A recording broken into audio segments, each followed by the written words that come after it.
Hello, Alex Jacob here, Cobra Whips. Welcome to my finally got it underway series on making whips the way I like them.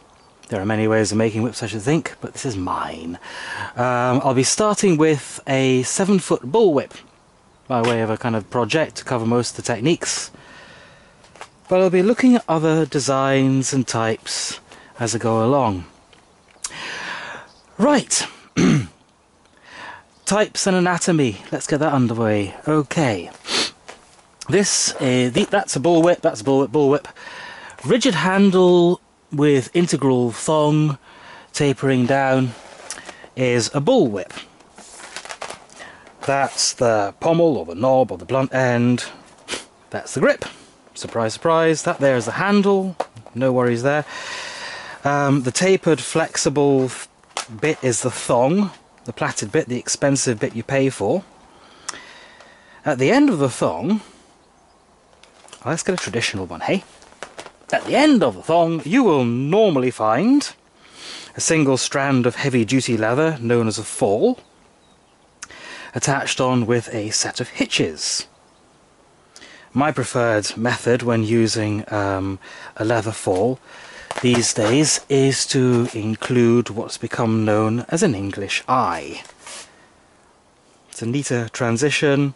You can take that off very easily and replace it. Altogether a little bit better finished, I think. A bit more versatile. With this one you have to plait them from the pointy end, with those plait them from the blunt end. Another type of fall that I really like is the plaited Dyneema fall. In this case it's a retrofit, and in this case designed from the outset. So I've continued the overlay strands. The overlay is the top layer of plaiting. Sorry for all you people who are already au fait with this, but some aren't, so it's from the top. I've thrown a couple of hitches around there in case I need to take this apart and rebuild it or something like that, or change it. At least that puts a final end on where the plaiting is. But as you'll see, it's a continuation of the curvature of the thong with attendant handling benefits. It's also, because it's got a leather core and 12 strands of Dyneema over the outside, eventually becoming just Dyneema, it's a very gradual transition of density as well, so it's a very smooth handling fall. Dyneema is ultra-high molecular weight polyethylene. Very strong. Each strand is nominally 90 to 125 pounds breaking strain, depending on whose information you read. And there are 10 dropping to 8 strands in the point, 12 in the fall. Very low stretch. It's used for compound bowstrings, this stuff. It's Brownell's D75. Excellent stuff. It's also very slippery. It's almost oily. So if you're doing stunts like neck wraps, where you don't want to strangle your beloved victim there, then something like this, which slides off and when it coils round it opens up nicely, is a better bet than possibly sticky, greasy leather, which tends to cling on rather a bit. And as to fall leathers, this is Australian red hide, which I understand is an alum tan rather than, say, chrome tan or veg tan. It's a bit hygroscopic though. It absorbs atmospheric moisture, so if you're in a yachting environment it's not so good for a cat o' nine tails. Better off with hemp. This stuff is Latigo, and it's dyed this purple colour, and the purple comes off, so I'm not quite as keen on it. It's a little bit hairier, it's a little bit thicker, but that's just the pieces that I've got.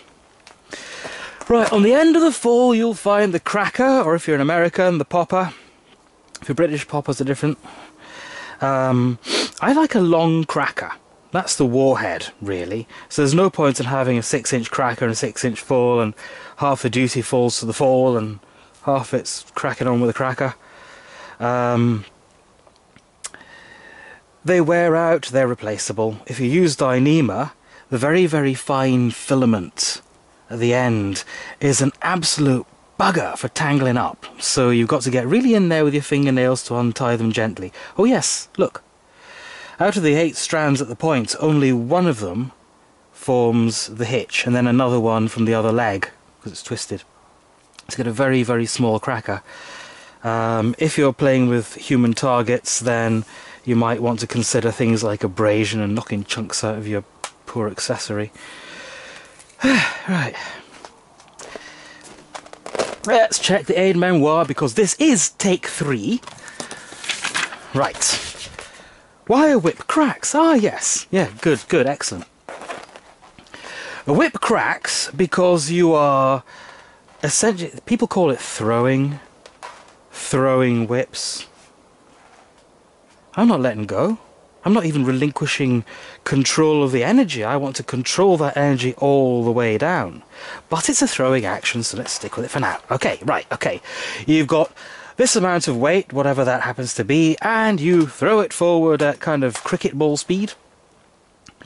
And you hang on to the blunt end. You do not throw, no, you hang on. And it overtakes itself in this hairpin shape. And as more of it and more of it is stationary, less and less of it is moving, and the less and less of it which is moving is now a lot thinner and a lot lighter, and you're swapping weight for speed, conservation of energy, half mass times the square of the velocity. Conserving energy minus losses and friction. And you want to keep losses and friction and damping to a minimum by employing a good construction, which of course I'll come on to, and plaiting tightly, and you know, all the tenets of quality. Good construction, good design, good materials. Get on to that. Right, that's why a whip cracks. So it follows you've got to have a certain amount of mass to launch, and it's got to taper down to a certain amount less. If we have a look at this little fellow here, which is a lead-weighted dog quirt, I suppose you call it, recent design. That's a 19-part, 8-bite perfect pineapple knot. Not exactly perfect, but at least it starts and ends in the same place, so it can qualify under the title. Single strand. And this lead's weight goes almost all the way to here, all the way to the end. And it's quite chunky. It's got a lead weighting in there, but it doesn't come down to very narrow, and the overall mass isn't much. So you'll get a nice whistle off it, but it won't crack. This little fellow, same design, a little bit longer, standard fall, and a 6-strand cracker, slightly lighter, like I might use on a signal whip or a 3-foot snake. This is a 3-foot snake. It goes okay. Bit high pitched because it's a lightweight cracker. There goes my starboard flood defense. There's the port one. So yeah, this swaps enough weight into enough speeds to break the sound barrier. But it's a lightweight little indoor whip, mainly for wearing around the waist and tying in place. Somewhat bigger. 6-foot bullwhip with a, what's it, 30-odd inch fall and maybe a 12-inch cracker. So enough room in a 5-meter bell tent. Hey, yeah, there is. So that's that. That goes bang. The bigger they are, the louder they go. Ah, no, no. Look at this fella. Look at this monster. I made this for my birthday in 2000. And it took 40 hours of hard graft. I think it's an 8mm steel handle foundation, lead-weighted pommel, lead-weighted thong, 4-plat belly, full bolster. Belly, we'll talk about a plaited layer inside the whip. A bolster is a triangular layer that surrounds that, separates it from the next layer of plaiting, which may be a belly or the overlay, which is the overlay, the layer you can see. So this has core, 4-plat belly, bolster, 8-plat belly, half bolster, and then a 20-plat overlay dropping to an 8-strand point in heavy leather. It's a ton! And you'd think all that mass, all that energy, when it makes it down to the point end, it's going to really go very well. And it does if you get everything exactly right, but the balance and action of it, there's too much weight at the blunt end, it's not nicely enough distributed. It was 18 years ago. I'm a big boy now. Compare and contrast with this considerably narrower specimen. Longer handle, fiberglass handle, no lead weighting in the thong. 8 and 12 strand bellies, no bolsters. 20 plait overlay dropping down to an 8 plait point. That one, as far as I recall, is based on 2/3. So the second belly is 2/3 of the overlay, and the first belly is 2/3 of the second belly, and the other components come down like that. And that's a slower action, by which I mean it swaps weight for speed a little bit later on than this, which is based on the golden ratio, which is a bit faster but not a huge amount. Golden ratio found in ancient Egyptian architecture and Mother Nature, proportions of, that kind of thing.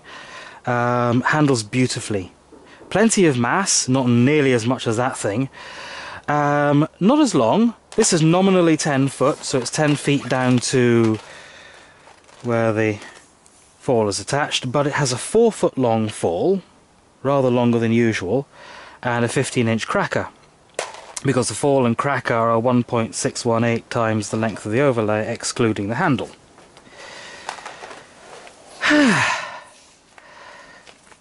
This here is a mistake, and I'm really glad I made this mistake. It was going to be another 2/3 whip, but I ended up making the second belly the second belly 2/3 the length of the thong, excluding the handle, and the first belly 1/3 of the thong, rather than 2/3 of the first belly. So it's the first belly is shorter, the core inside it is shorter, it's got a faster action. That one there has a similar speed of action, nominally, but no two pieces of leather are the same. As you can see, there's a difference in thickness here, so it's turned out much slower. Look at the difference in thickness there. So it's a chunkier, heavier whip, and if you launch it at the same speed as that, then it's still pretty fast. But you know, the arithmetic that you apply is only part of the question. Which bits of leather you use are also very important. Okay. Oh yeah, you'll notice these bullwhips are really plain. There's no fancy plaiting. There's single diamond pattern under one, over one for the grip, and 4 seams, so in this case under 5, over 5 all the way until you have to drop strands. And the pommels are simple, smooth, 5-part 4-bite Turk's heads for the most part, because they're really good in the hand. I like a whip to be a weapon. You know, there are a lot of people doing amazing fancy plaiting out there, but this is my style and I like it.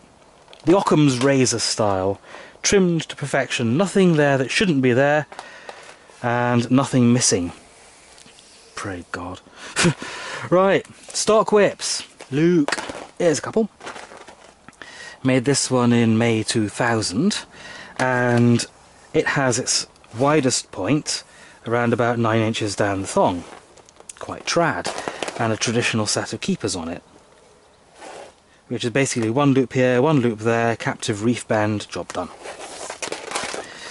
That stock whip, oh yeah, and it has a fairly fast action. For high launch speed, wangy 21-inch handle, but it's pretty nifty anyway. This is slow. This is core, belly, bolster, overlay, and the belly is 2/3 the length of the thong, and the core goes all the way down to the belly, and then the belly strands carry on, and then I've got a bolster surrounding the lot, and then I had to actually eventually just trim down the bolster to get the point that thin, because I was running out of leather here. In order to get it to handle, I've had to put a 4-foot leather cracker on, leather fall on it, and a long cracker. But if ever hippos were to have a go on stilts, they would probably handle better than this. Oh yeah, where's the graph for that? Graphs, yeah, oh ho, let's have a look. Where are we now? Wire whip cracks, tick.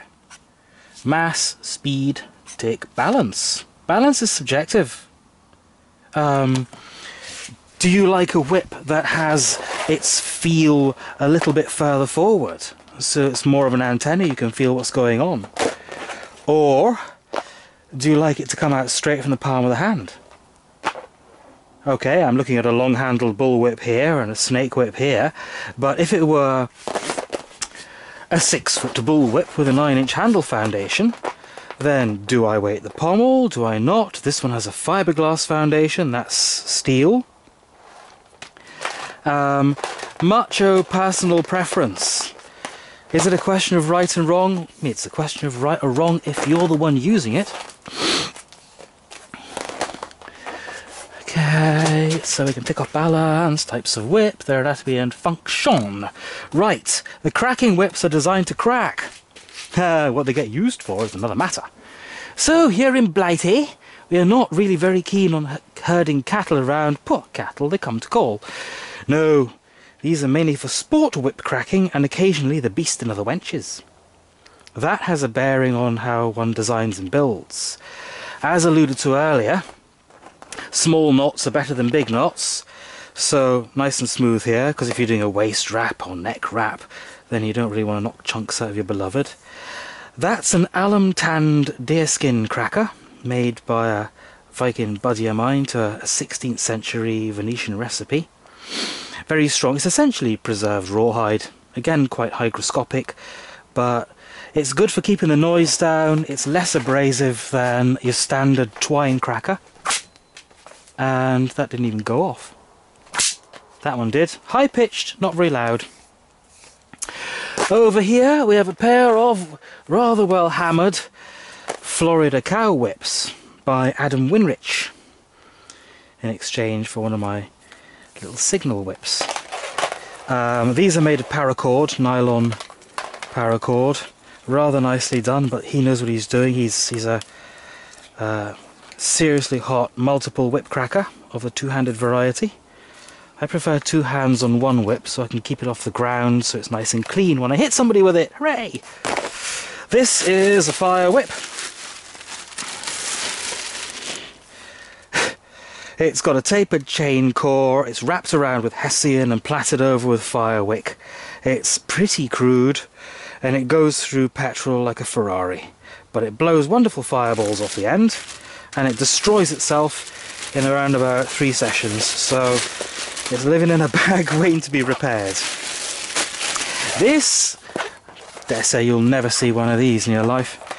That I designed and built for Viking battle reenactment, because sometimes fight with an axe in one hand and a whip in the other for show fighting.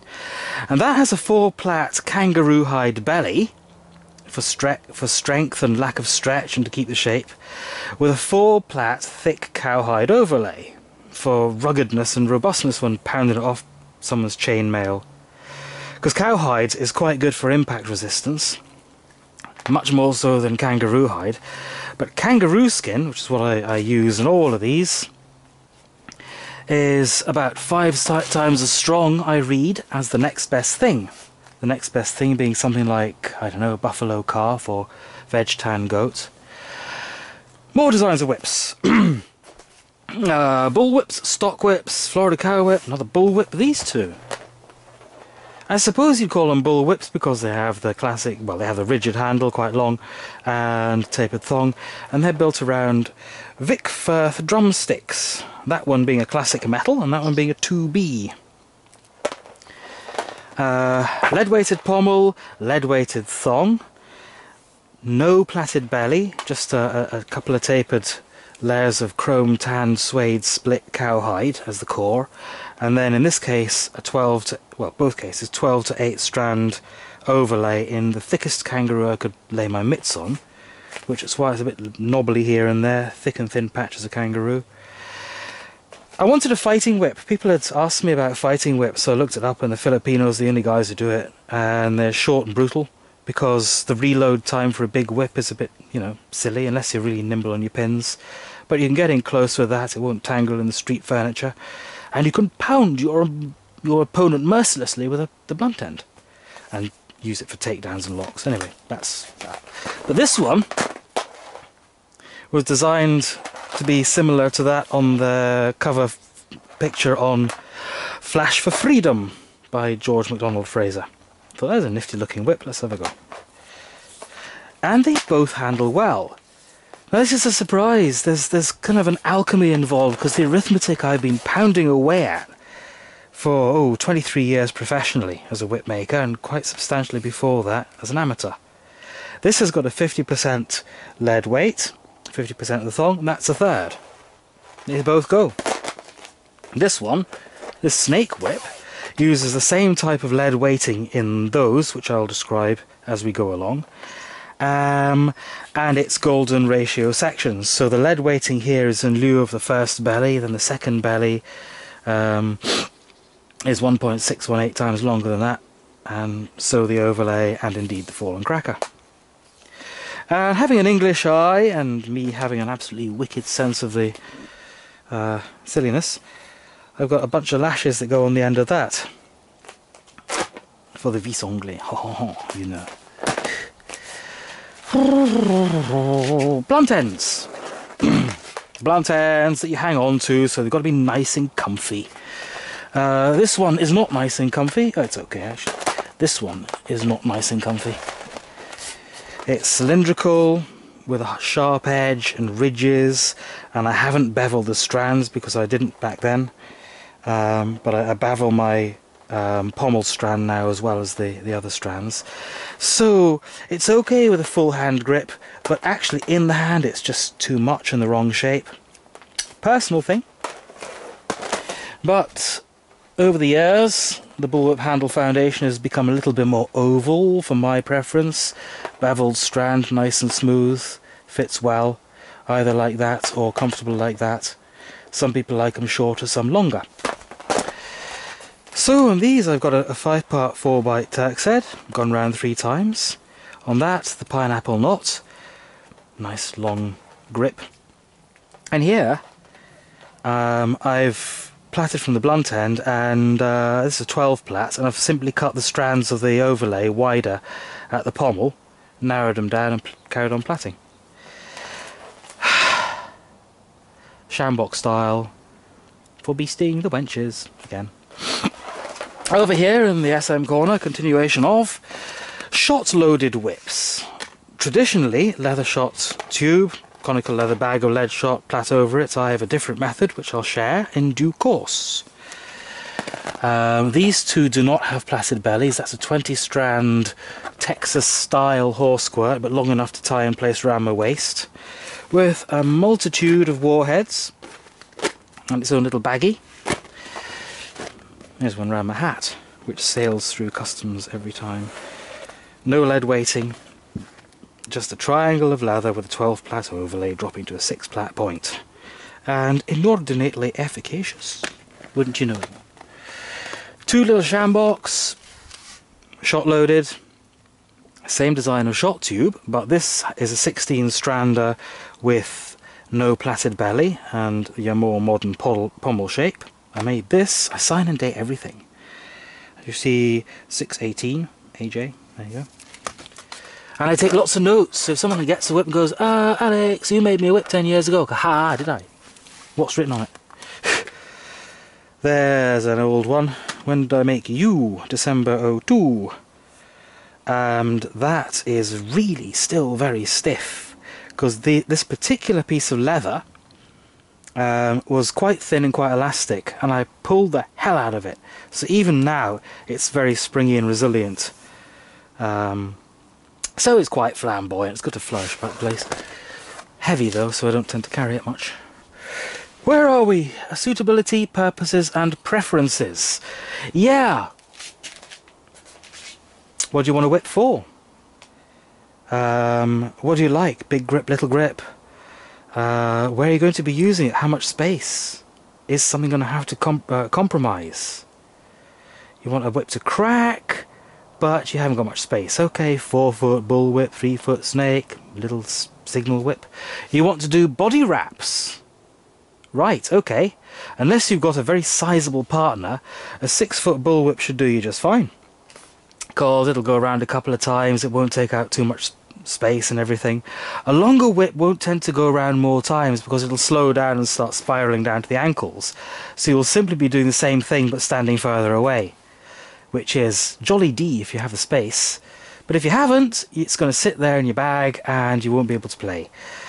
So I would say that for most people a 6-foot bullwhip, 2.5-foot fall, cracker, something like that, would be a really good, versatile sort of a whip. 5-foot minimum. 4-foot you're starting to sacrifice a lot of the techniques that are available with a bullwhip. Again, like the body wraps and stuff. I mean, I come from the SM side of things and the target and martial arts sort of angles. Not so much the fast multiple cracking.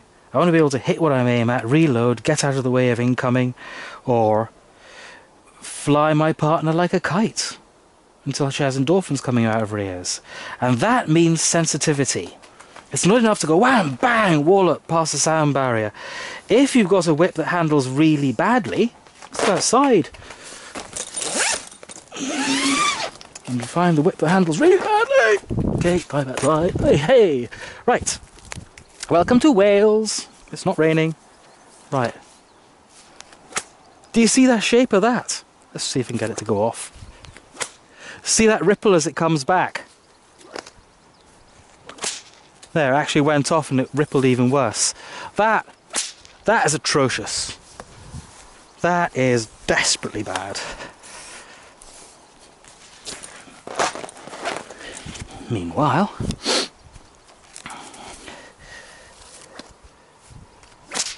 look at that follow through. Lovely and clean and smooth. It just about drops out the sky. Right down to there. So, ha! And no thistle is safe. Right. Suitability. You have to bat that one backwards and forwards and see what you can find. Graphs. Now, what have we got? Plat count.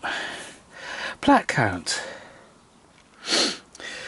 Right, what happens when you plat is that you wind a couple of sets of strands, one way spiral and the other way spiral, so that when you bend the whip, you don't have, were it like a solid piece, you'd have a lot of tension one side, a lot of compression the other side. But the strands spread these forces around. Now, if you've got really wide strands, like in this 4-plat, when you bend it, you'll get more tension on one edge than the other end of the edge of the strand, so the strand as a whole isn't doing the same amount of work as it could, and it's difficult to get such chunky strands as tight as you'd like. So in general, and up to a practical point, the finer the plaiting the better, but only if it's done well. You know, if the quality isn't there, then there's no point in going for the specifications, like polishing a turd, you know? But, you know, if I were buying a whip, I'd go for the best quality I could find and the highest specification I could afford. I came across a Mike Murphy 4-plat stock whip years ago, and I should have bought it. It was £65, and it handled like a dream. 4-foot, 4-plat, half-plat thong, brilliant. Okay, moving on. Black quadruped pommels, plat types, yeah, my own preferences you've gathered by now. Handle lengths and thicknesses, personal. Compromises, errors and evolutions.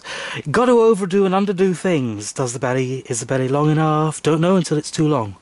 So it's a lot of investment over many years. Books, I learnt from books. Beginner's Guide to Whip Making, Dennis Rush. David Morgan, Beginner's Guide to, Whips and Whip Making.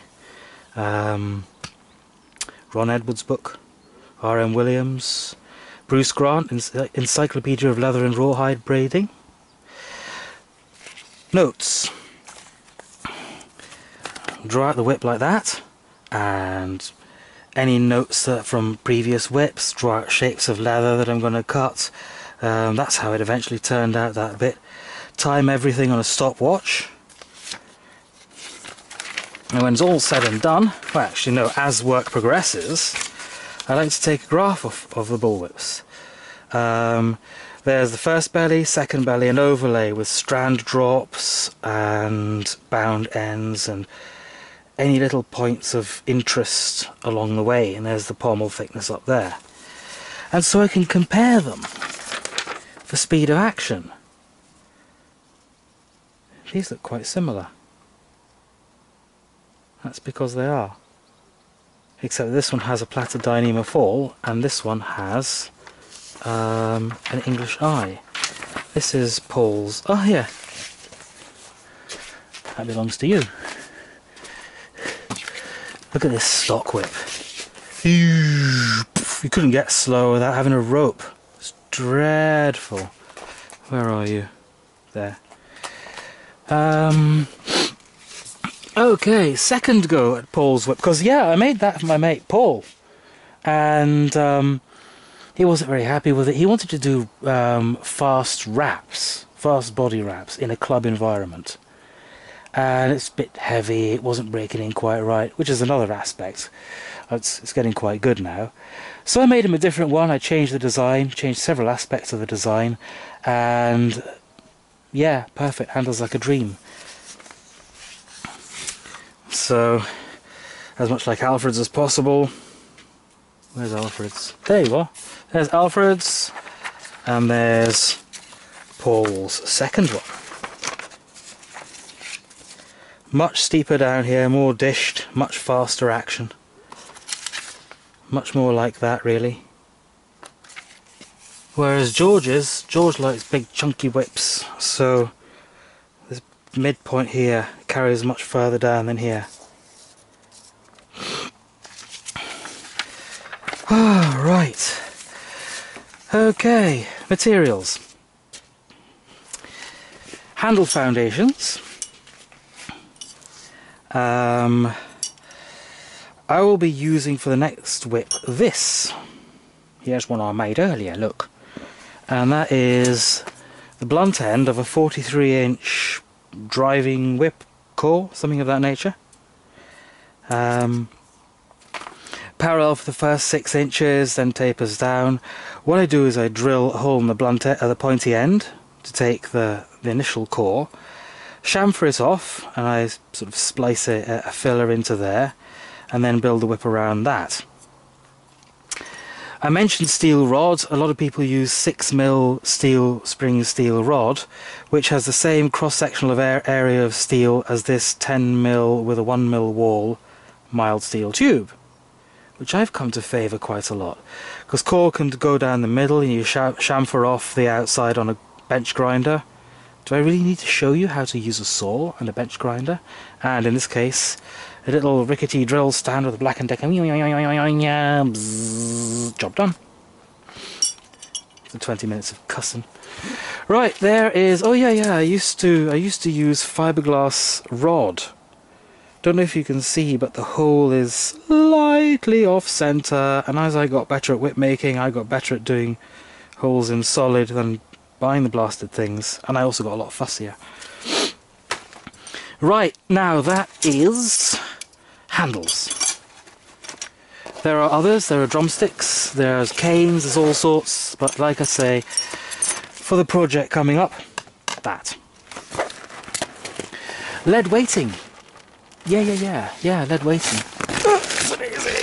I will be employing tapered lead weighting as the core in lieu of the first belly, because this one's going to be a single belly bull whip, and I'll be using curtain weights. Sausage strings of lead. To a method I first described in the Australian Whipmaker, June 2000.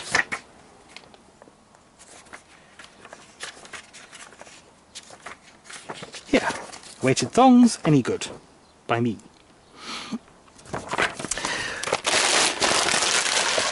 And the shot that I use for shot tubes, or shot loads, ooh, yeah, I'm not gonna get anything, is number 9 skeet shot. I've used from big ass number 4 up to sparrow dust, and for my designs and the way I make them and the way I use them, number 9 is really good. For plaiting soap, I base it on original leather care product, natty name, by Sedgwick's. Coming on to that as well. And for leather, what's in the baggie today? Chrome tanned suede split cowhide, which is what I use for cores. I used to use it for bolsters when I did bolsters. And it comes in a couple of thicknesses.